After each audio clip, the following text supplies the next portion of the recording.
eu me apaixonei pelo processo, porque, de novo, não teria sentido para mim fazer tudo isso se eu não tivesse gostado. Eu não preciso fazer isso. Eu não estou numa condição onde eu preciso fazer isso para sobreviver. Eu já fiz um longo caminho na minha vida, estou com 64, quase 65 anos, e eu poderia ter uma vida mais tranquila, mas ela não é, se eu não consigo compartilhar. Eu aprendi o seguinte, e isso eu falei para muitos executivos, donos de empresas e pessoas muito significativas em vários terrenos, em vários campos da vida, que compartilharam comigo que, apesar de estarem com um sucesso aparente em alguns setores, eram pessoas infelizes. E eu aprendi e pratiquei o seguinte: você quer ser feliz? Então, ajude os outros.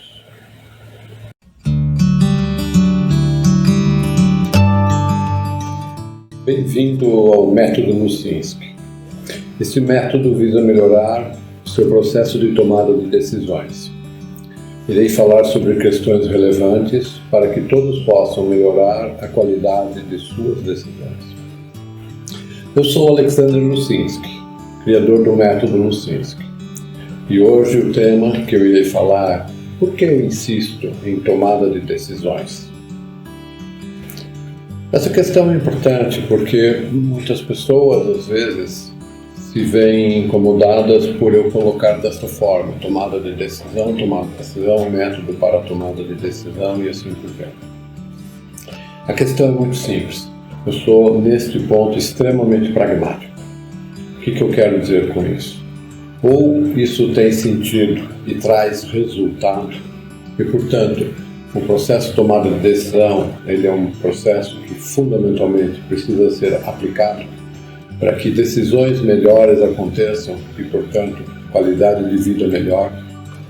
E para isso eu coloco de uma forma muito pragmática.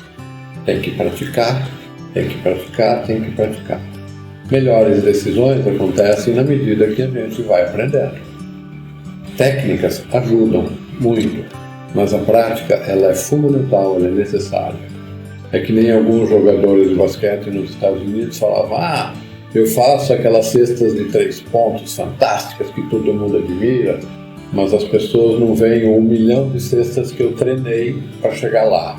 Aí o cara fala: 1 milhão é um exagero, mas é muito treino.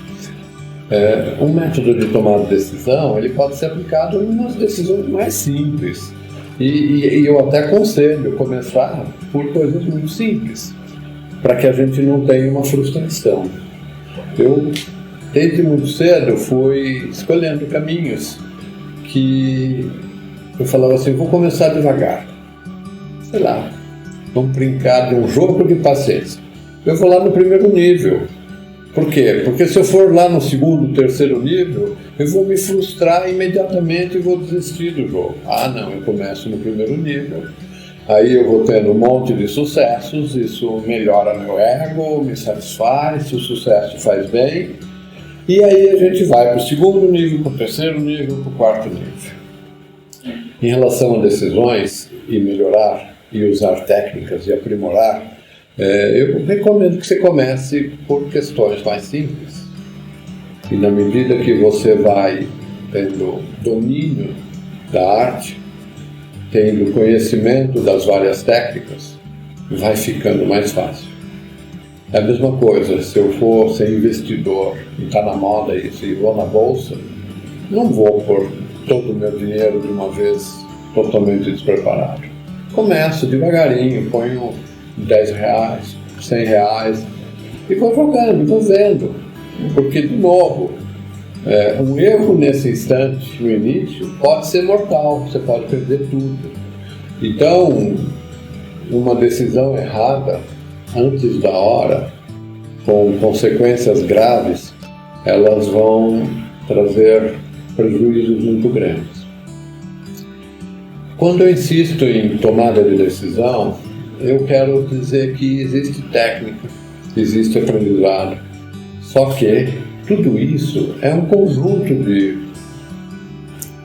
práticas, de técnicas, de métodos, não é uma coisa só. Eu vejo isso como uma caixa de ferramentas, onde eu tenho nessa caixa vários tipos de ferramentas, que em alguns contextos uma é mais interessante do que outra, que normalmente eu acabo usando mais de uma para ir aprimorando cada uma das decisões que eu vou tomando. Nem todas precisam de todas as ferramentas, na verdade nunca todas as ferramentas são necessárias, e com isso eu vou exercitando.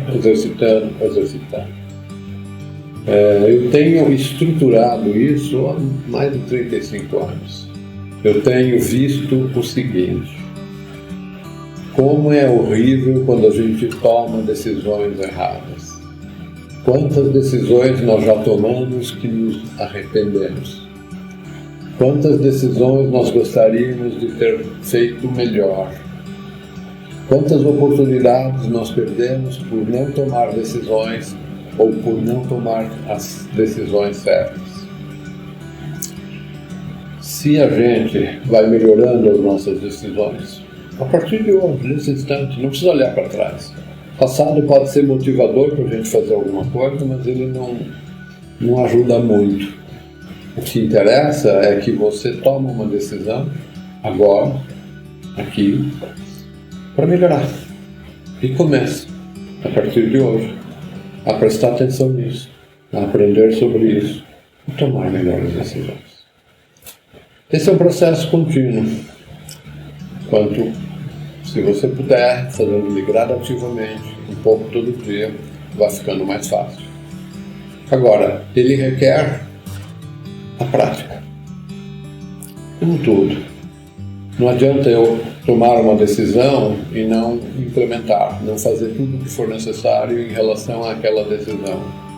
Porque aí nós estamos falando de fantasia apenas. É uma decisão tomada no mundo do imaginário que não se transforma em realidade. Esse aspecto é muito importante. Em muitos aspectos, em muitos momentos, a gente perde a noção da realidade. Então, o que eu chamo de choque de realidade, vai lá, chacoalha e, a Terra é isso aqui, então de concreto, é assim que funciona. Porque, eu vejo aí construção de teorias, de fantasias, de coisas não verificáveis, aos montes, sabe? Como é tudo, sabe? Tem gente até que chega a dizer que sabe como é Deus. Ou seja, foi no limite do absurdo. E tem gente que acredita. Então aí eu vejo que tanto um como o outro, eles começam a sair da realidade. E eu quero coisa concreta. Não que eu seja materialista. Eu quero que isso possa transformar a minha vida.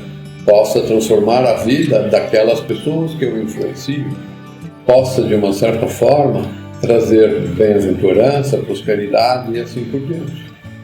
Saúde.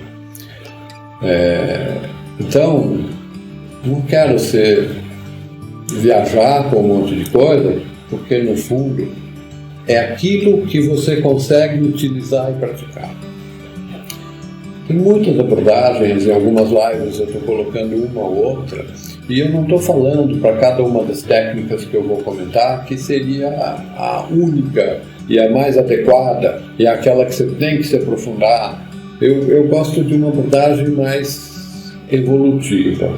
Começa devagar, vai passando pelos vários aspectos que essas questões oferecem, procura fazer o ciclo completo entre analisar, entre entender, entre chegar à conclusão de qual decisão, de tomar a decisão, de implementar a decisão e aí voltar, de verificar o resultado, de analisar o que aconteceu, o que deu certo, o que deu errado e assim gradativamente para questões cada vez mais complexas ou mais importantes.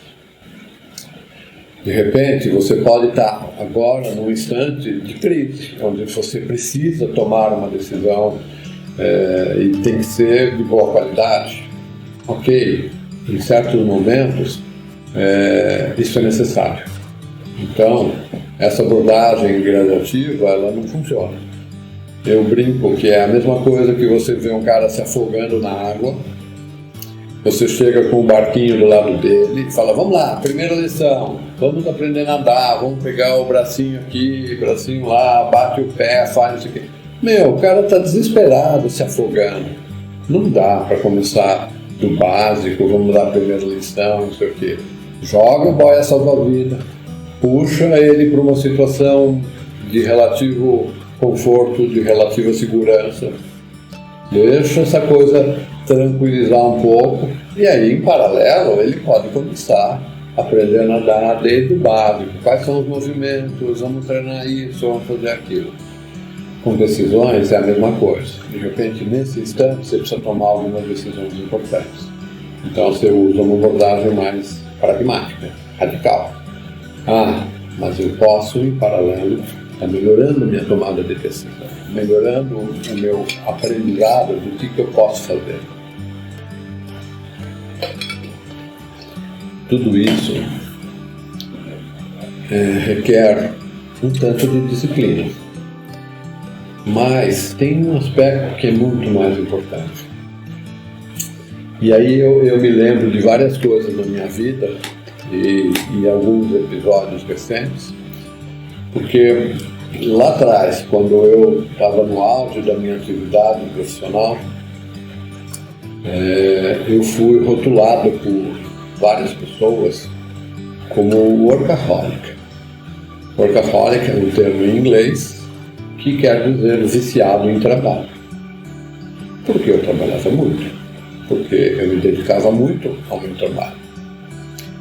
E eu não concordava com esse rótulo que colocavam em mim, até porque eu não me sentia dessa forma. Porque quando se falava em workaholic, se falava de uma forma pejorativa. O viciado em trabalho é aquele que não consegue controlar, obsessivo, exagerado, que não consegue fazer tudo o que for necessário dentro de um tempo adequado, acaba extrapolando e faz um exagero. Tudo isso me incomodava profundamente, porque eu não me sentia assim. Mas eu trabalhava muito, eu fazia muita coisa, eu tinha muitos resultados. Por N motivos, aquele era um momento importante da minha vida, porque eu estava altamente produtivo. Eu participei de vários grupos de alta performance, e isso aí é inebriante, porque quando você vê um grupo de alta performance produzindo, aquilo é que nem um time de futebol, que está ganhando de 7-1, não perdendo de 7-1. Então, quando você está num time que está ganhando, está dando certo naquele momento, isso é altamente gratificante, e aí você se dedica. Só que com o passar do tempo, eu, conversando com algumas pessoas de RH, eu descobri um outro rótulo. E aquilo caiu como uma ficha para mim, como uma carapuça. Me falaram que eu era um work lover. Work lover, o que quer dizer isso? Aquela pessoa que ama o que faz. Apaixonado pelo trabalho, que ama o que faz.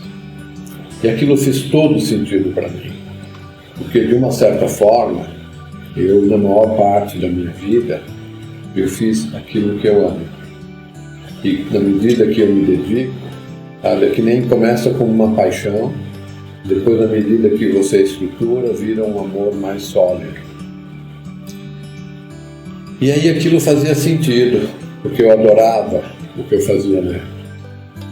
Então a gente acaba tendo uma postura perante aquele trabalho que ele não é sentido como um trabalho, porque ele te dá prazer, ele te dá satisfação, ele te dá uma sensação de progredir, de crescer como ser humano e de ir fazendo as coisas de tal forma que você possa a cada dia fazer o seu melhor para produzir o melhor resultado. Essa abordagem ela foi extremamente significativa para mim. Lógico, nem tudo que eu fiz, nem todos os momentos da minha vida eu podia só fazer aquilo que eu gosto. Porque tem muitas coisas que a vida nos desafia e que a gente tem que fazer. Coisas relacionadas ao trabalho, coisas relacionadas à família, coisas relacionadas à saúde, coisas relacionadas ao contexto social que a gente vive e assim por diante. Então, tem coisas que têm um gosto um pouco mais amargo, porque não são tão agradáveis, mas são necessárias. Mas quando a gente tem essa abordagem, a gente consegue fazer todas essas coisas ainda de uma forma, como eu diria, de uma forma satisfatória, de uma forma que preenche o teu coração. Porque eu falei em outras lives sobre a questão de se eu abordo o desafio da vida como um problema ou como um desafio para eu achar a solução.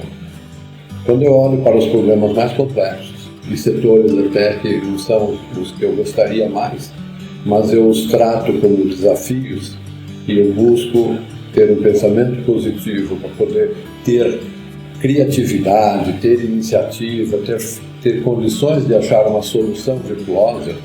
Esse processo, por si só, ele vai trazendo uma satisfação, ele vai trazendo uma realização, porque aí você vê que você consegue contribuir para os outros, consegue contribuir para a solução, consegue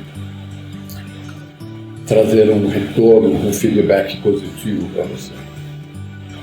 E aí eu vou lembrando de várias pessoas que falaram coisas que me marcaram. Eu tive um mentor que me falava muito o seguinte: criticar é coisa de qualquer um. Falar mal, reclamar. Todos nós temos essa capacidade. Todos nós. É só querer.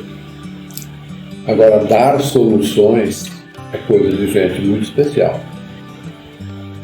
Então, se você está assistindo essa live, eu tenho certeza que você é uma pessoa muito especial e que você pode dar soluções e não apenas criticar. Você pode agregar a você, a sua vida, a sua família, ao mundo, algo de maior valor, de maior resultado. Então essa frase de criticar é coisa de qualquer um, mas dar soluções é de pessoas muito especiais. Que sejamos essas pessoas especiais e que façamos essa abordagem de trazer soluções, de agregar valor. E quando eu digo valor, não é monetário. É coisas que têm sentido em todos os terrenos, em todos os aspectos da vida.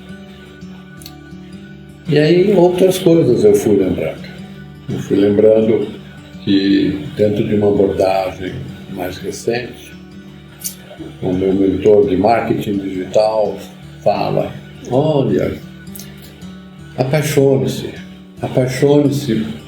pelo que você está fazendo, apaixone-se de produzir conteúdo digital ou pelas várias mídias, conteúdo de qualidade, conteúdo que agrega valor para os outros, conteúdo que pode trazer para as pessoas que te assistem de um jeito ou de outro, que ouvem ou que leem alguma redação, vejam que você, no mínimo, deu uma dica, no mínimo trouxe algo a mais para essa pessoa, para que ela possa melhorar, para que ela possa participar dentro desse processo que ele chama, e eu também chamo, da corrente do bem. É onde você se dedica a ajudar os outros e você multiplica esse processo. Então, quando ele fala apaixone-se em produzir conteúdo digital, isso faz todo sentido para mim. E hoje eu fiquei refletindo, né? Pois é, eu acho que eu preciso apresentar para vocês a minha nova paixão. Eu estou bastante motivado, eu estou empenhado, eu estou dedicando um bom período, um bom tempo da minha vida nessa abordagem de produzir conteúdo digital. Por exemplo, essa live e outras. Eu gostaria que vocês pudessem extrair desse material, de repente até algumas frases, algumas dicas, algumas recomendações que pudessem melhorar de um certo aspecto de um jeito ou de outro, qualidade de vida que você tem. Eu sei que às vezes a gente está no fundo do poço, e no fundo do poço não é fácil, porque não basta perceber que a gente está no fundo do poço. Às vezes está no meio de um redemoinho, você nem sabe onde é em cima, onde é embaixo, onde é a esquerda, onde é a direita, porque tudo está rodando. Então você nem sabe se você faz força para ir para cima, para sair daquele turbilhão, ou se você faz força para ir para baixo, porque está tudo misturado. Isso gera muita emoção, normalmente desespero, emoção no sentido de sobrevivência. Muitas vezes traz simultaneamente uma exaustão de tentar sair da situação e não consegue. Então você tem que tomar algumas ações para sair dessa condição mínima de tranquilidade, de mínimo de tranquilidade, para poder refletir. E quando a gente está numa situação de extremo dessas, eu coloco duas orientações.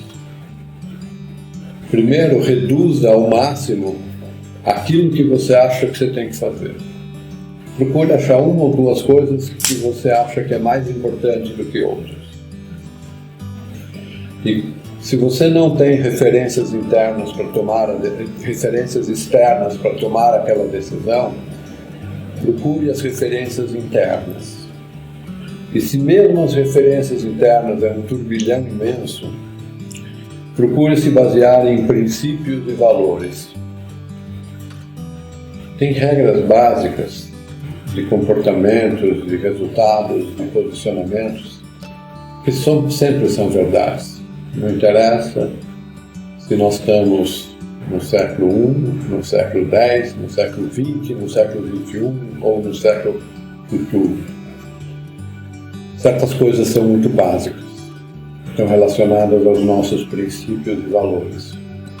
E quando a gente consegue entender, ou pelo menos captar alguns, siga-os, porque no meio do turbilhão é a única referência que importa. Eu uso isso quando você está no carro, numa estrada, e uma neblina muito intensa. E aí você quer ligar o farol, e o farol ofusca naquela neblina, e aí você tem que reduzir a neblina, melhor dizendo, reduzir o farol, para não ofuscar tanto, reduzir a velocidade, e de repente olhar no canto aqui, para ver o acostamento. No acostamento do lado certo, porque não vai ver o acostamento do lado errado, de repente você se expor de estar na contramão. Não tem outra referência? Pude. Mas o risco é muito grande. Ok? Você precisa ir à frente. Você pode enxergar o acostamento à direita e ir para uma posição segura e parar.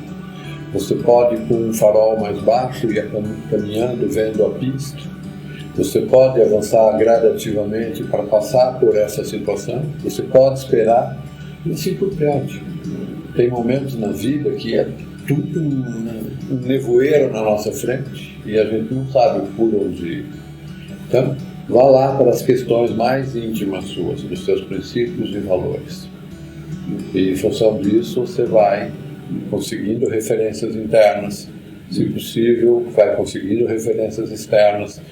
E aí você vai podendo melhorar as suas decisões. Se você não está nessa situação de extremo, aproveite muito, porque a tranquilidade, o momento de vida, o tempo disponível, ele é raro. Então aproveite a testar, a aprender, a conhecer mais. Muitas pessoas nesse instante estão em reclusão, em isolamento social completo, porque nós estamos em plena pandemia. O que fazer com isso? Ok? Temos o nosso momento de descanso, uns vão lá pegar cervejinha, outros vão fazer um churrasco, outros vão usar a mídia social para conversar com a família distante, porque não pode ser pessoal, não pode haver proximidade. Mas também, no meio de tudo isso, tem tempo para refletir, tempo para aprender, tempo para tomar decisões. Esse é um momento interessante. Que decisões vamos tomar nesses próximos períodos? Estamos em isolamento social, quarentena. Temos que tomar algumas decisões. Ok. E depois, saindo da quarentena, que mundo nós queremos? E depois, que condição nós vamos estar? Financeiramente bem? Financeiramente muito mal? Relações que se romperam? Pessoas, amigas e parentes que se foram? Recompor todo um plano de vida? Quais são os objetivos? O que eu posso fazer? O que sobrou desse imenso tsunami passando na nossa vida? Uma pandemia, na verdade, um tsunami, até pelo que a gente já viu, não causa um estrago tão grande como essa pandemia está causando. Então, eu fico pensando, e eu tenho refletido muito, isso tem sido um motivador, porque eu já há muitos anos tenho dado aulas a grupos presenciais, onde entre vários aspectos eu falo sobre tomada de decisão. E aí, dentro desse movimento mais recente, já há alguns anos eu comecei a olhar mais essa parte digital, essas mídias sociais, para poder ser um veículo onde eu pudesse estar contribuindo, compartilhando, com toda essa experiência, com todo esse conhecimento. Eu, por natureza, sou mais tímido. Não tenho aquela facilidade de me apresentar, me expor, essas coisas. Então, a mídia social, para mim, ela tem as suas dificuldades. Para chegar e fazer um vídeo pela primeira vez com a câmera na minha frente, assim, sabe? Não estou vendo pessoas, estou vendo câmera e sei lá quem está do outro lado me assistindo. Foi um desafio pessoal muito interessante. Foi uma coisa que me causou várias emoções diferentes. Entre vontade de não fazer nada, de me recluir, entre sou perfeccionista, não quero me expor dessa forma, entre preciso aprender um monte de coisa antes de fazer alguma coisa. Trilhei vários desses caminhos e eu percebi que no fundo, tem que fazer. O mentor usa uma outra frase que é famosa aí, feito melhor que perfeito.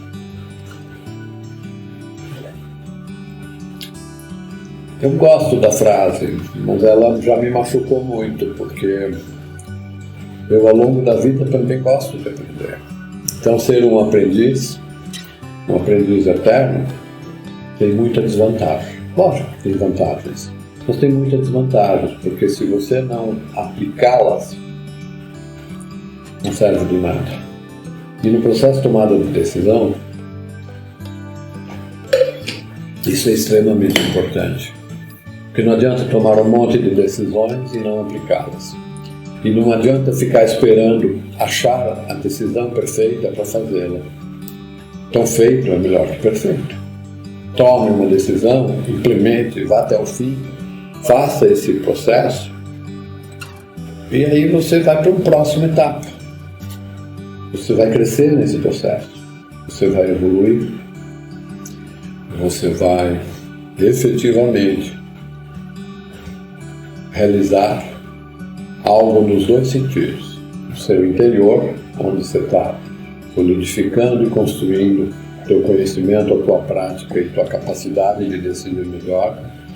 E no mundo exterior, você vai trazer os efeitos que essas decisões melhores produzem. Esse processo é interessante, ele é motivador. Eu fui desafiado dentro de um programa do meu mentor de marketing digital a vamos em frente. Topei o desafio. Eu estou produzindo conteúdo e vou colocar de todas as formas disponível por essas mídias digitais. Eu me apaixonei pelo processo, porque, de novo, não teria sentido para mim fazer tudo isso se eu não tivesse gostado. Eu não preciso fazer isso. Eu não estou numa condição onde eu preciso fazer isso para sobreviver. Eu já fiz um longo caminho na minha vida, estou com 64, quase 65 anos, e eu poderia ter uma vida mais tranquila, mas ela não é, se eu não consigo compartilhar. Eu aprendi o seguinte, e isso eu falei para muitos executivos, donos de empresas e pessoas muito significativas em vários terrenos e vários campos da vida, que compartilharam comigo que, apesar de estarem com um sucesso aparente em alguns setores, eram pessoas infelizes. E eu aprendi e pratiquei o seguinte: você quer ser feliz? Então, ajude os outros. Quando você for útil para as pessoas e conseguir ajudar os outros, o feedback que você recebe, de uma forma ou de outra, como sentimento, como energia, como bênção, chame da forma que quiser, mas avalie o feedback que você recebe quando você de verdade ajuda os outros. E aí, não adianta, estou velho, não. Posso ajudar e muito. Que legal, não tenho mais a disposição dos meus 20 anos. Não tem problema, a gente vai arranjando forças e vai fazendo mais. E como eu tenho muita vontade e eu estou me apaixonando por isso, eu estou vendo que eu estou fazendo mais do que muita gente mais nova. Então isso vai alimentando o processo. E é dentro desse espírito que eu estou fazendo tudo isso. Eu trabalhei muito tempo com tecnologia, eu sou formado em engenharia, me aprofundei nessa parte de tecnologia digital. E eu no começo falava assim, é fácil, eu sei como faz isso aí. E aí eu tive que criar uma analogia e dizer quão diferente é a abordagem que eu estou fazendo hoje das abordagens que eu tive. Eu usei o seguinte raciocínio: olha, eu aprendi tanto de tecnologia digital que eu sei como fazer um avião. Legal, então tem todo o conhecimento de você fazer um avião. Fantástico, um monte de coisa, uma vida aí se dedicando. Legal. Aí você tem uma segunda etapa. Você tem que aprender a pilotar um avião. Ok? Então, muitas das ferramentas, aplicativos e infraestrutura e toneladas de coisas que tem nesse mundo digital, eu tenho que aprender a usar. E tive a fase onde eu aprendi a usar um monte de ferramentas. E que vão mudando ao longo dos tempos, porque algumas vão ficando obsoletas, outras novas vão surgindo. A gente percebe que no começo a gente trabalhava muito no baixo nível, onde a gente interagia com a máquina de uma forma até muito próxima da parte física da máquina, e depois cada vez mais a gente ia num nível de abstração maior, onde a nossa interação com toda essa estrutura de hardware e software era cada vez mais complexa e num nível de abstração maior. Legal, fiz uma coisa, fiz a outra, mas agora eu tenho que fazer outra. Eu preciso voar no avião. A arte e o aprendizado de como viajar com o avião. É diferente. Aí você tem a questão do aeroporto, você tem a questão da mala, você tem a questão da alfândega, você tem a questão do seu bem-estar, o que você tem que fazer, você tem a questão do destino, você tem qual é o destino no sentido de para onde eu vou, né? Você tem a questão de quando, a viagem muito longa, com muitas escalas ou não. Tem toda uma ciência de aprender a viajar de avião e de outras coisas, mas de avião. Então, eu me vi vivendo essa realidade do digital nessas três fases. Hoje eu não sou mais um produtor, seja de hardware ou software, na sua base, na sua origem. Hoje eu não sou mais um piloto de um monte de tecnologias. Estou precisando usar algumas, como eu estou usando agora com vocês. Mas mais do que isso, eu tenho que aprender a viajar com essas mídias sociais. Se eu disser que ainda não faz uma semana, menos de uma semana, que eu fiz a minha primeira live no Instagram. Quem diria? Eu já interagi com outros, Facebook, YouTube, Google, sabe? Lá atrás, Orkut, WhatsApp, Telegram, você vai sendo um usuário, porque a sociedade em torno de você vai te fazendo usar esses aplicativos. Tem um celular que é um smart, é esperto, faz um monte de coisa, tem um computador legal. Já tive várias tecnologias diferentes, algumas que eram tecnologia do meu sonho, que depois de um tempo eu consegui ter essas tecnologias disponíveis para mim. Mas mais do que isso, hoje tudo isso dentro de um espaço reduzido, usando um monte de coisa, porque aprender a viajar, nesse instante quando é vídeo, tem problema de iluminação, tem problema de audição, vocês têm que me ouvir bem e assim por diante. Então, da mesma forma como eu estou nesse desafio, estou buscando me aprimorar nisso, de produzir material de melhor qualidade, na sua forma, eu estou muito empenhado em produzir material da melhor qualidade no seu conteúdo. Dentro dessa questão de tomada de decisão, eu tenho certeza, eu tenho feedbacks de algumas centenas ou talvez milhares de alunos que já se beneficiaram de tudo que eu ensinei, e não na teoria, mas na prática. Um acompanhamento meu que fez com que eles, em muitos aspectos, melhorassem significativamente as suas vidas, a tal ponto que alguns, em alguns instantes, usaram o termo: nossa, parece um milagre. Pequenas decisões que a gente toma podem se transformar na nossa vida como se fossem verdadeiros milagres. Então, vamos nessa jornada.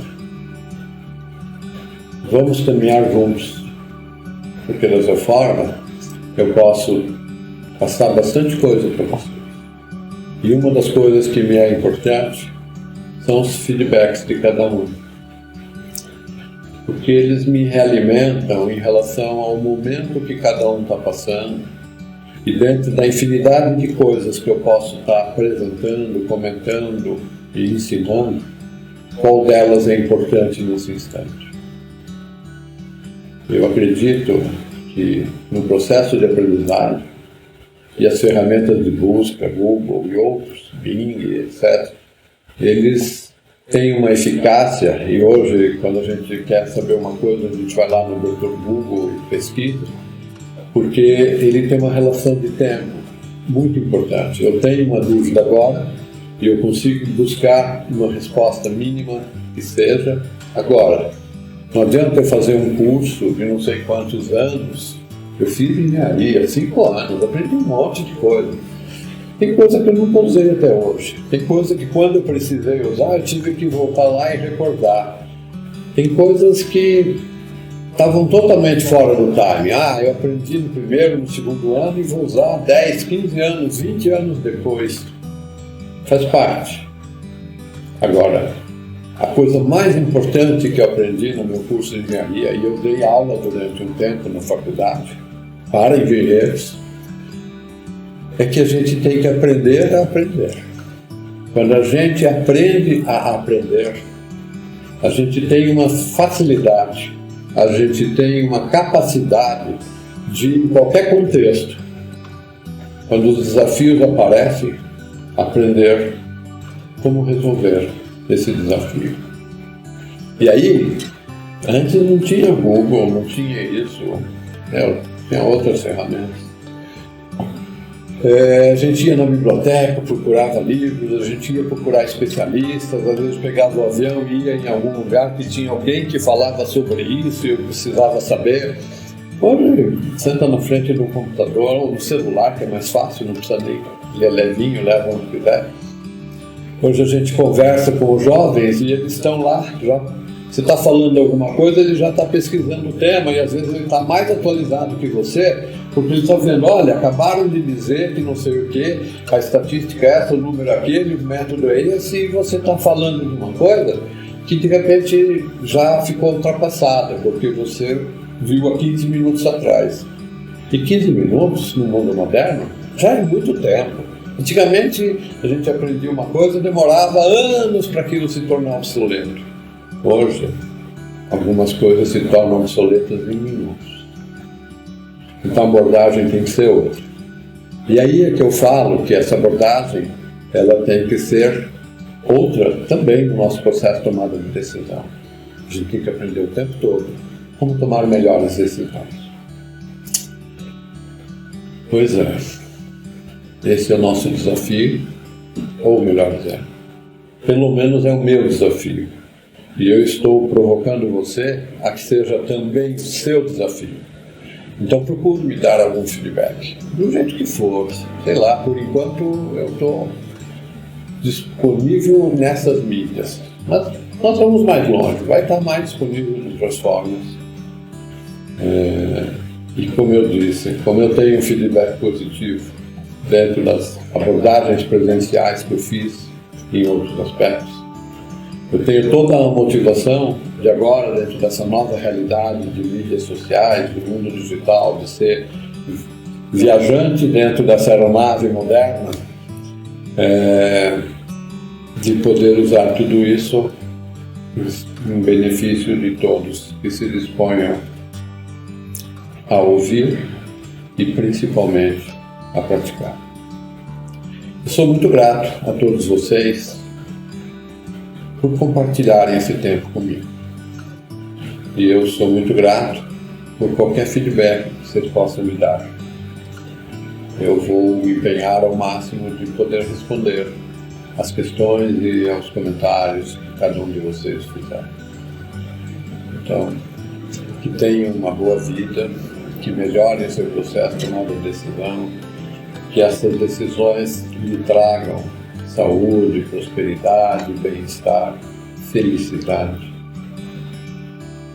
Ajudem a sua vida e ajudem os outros, e o resultado é vitorioso. Até mais.